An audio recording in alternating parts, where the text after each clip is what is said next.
Elle absorbe des millions de tonnes de CO2 et abrite des milliers d'espèces animales. La forêt d'Afrique centrale est la deuxième plus grande forêt du monde après l'Amazonie. Parmi les pays qu'elle recouvre, il y a le Gabon. Ici, les hommes ont appris à protéger et à vivre avec l'immense manteau vert qui occupe 90% de leur pays.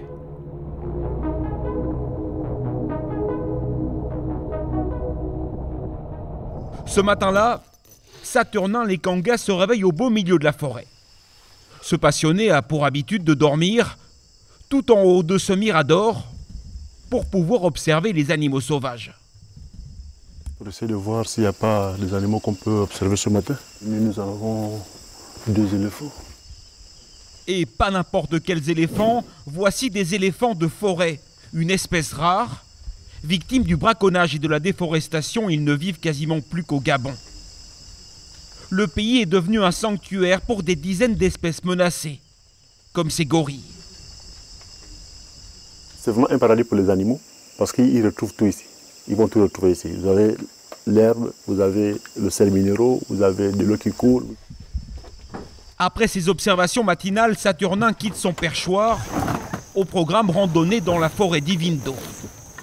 Bonjour. L'un des 13 parcs nationaux du Gabon.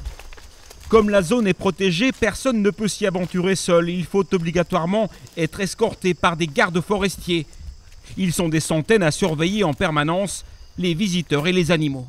Il y a des espèces qui sont très menacées, comme des éléphants, les buffles, les gorilles sont très menacés par les braconniers. Donc on est obligé de protéger le parc.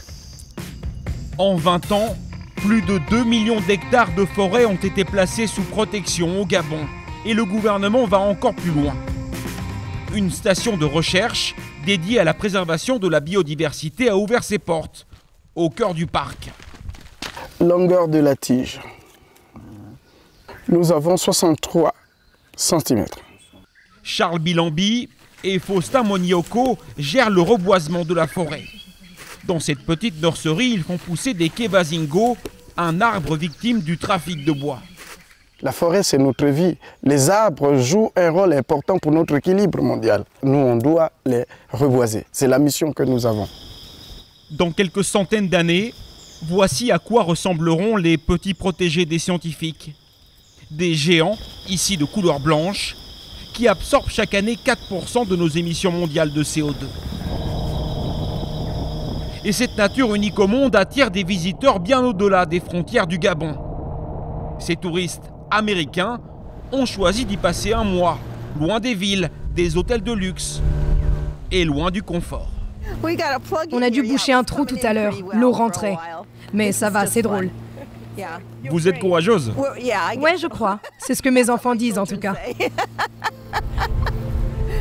Après 3 heures de pirogue, voici les époustouflantes chutes de Kongu. Trésor du parc d'Ivindo, récemment classé au patrimoine mondial de l'UNESCO. Cette nuit, ces touristes aventuriers s'endormiront sous des tentes un peu plus loin. Au cœur de cette forêt, temple mondial de la biodiversité.